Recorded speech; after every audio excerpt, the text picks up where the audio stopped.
36 സങ്കീർത്തനം. ജീവന്റെ ഉറവ. ദുഷ്ടന്റെ ഹൃദയാന്തർഭാഗത്തോട് പാപം മന്ത്രിക്കുന്നു. അവന്റെ നോട്ടത്തിൽ ദൈവഭയത്തിന് സ്ഥാനമില്ല. തൻ്റെ ദുഷ്ടത കണ്ടുപിടിക്കുകയോ വെറുക്കപ്പെടുകയോ ഇല്ലെന്ന് അവൻ അഹങ്കരിക്കുന്നു.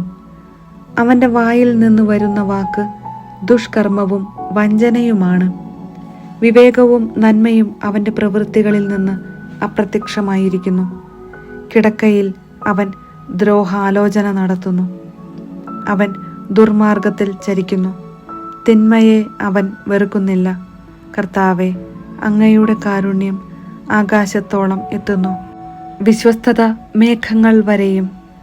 അങ്ങയുടെ നീതി ഗിരിശൃംഗങ്ങൾ പോലെയും അങ്ങയുടെ വിധികൾ അത്യഗാധങ്ങൾ പോലെയുമാണ്.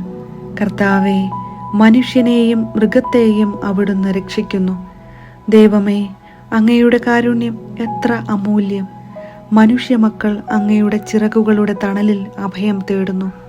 അവർ അങ്ങയുടെ ഭവനത്തിലെ സമൃദ്ധിയിൽ നിന്ന് വിരുന്നുണ്ട് തൃപ്തിയടയുന്നു.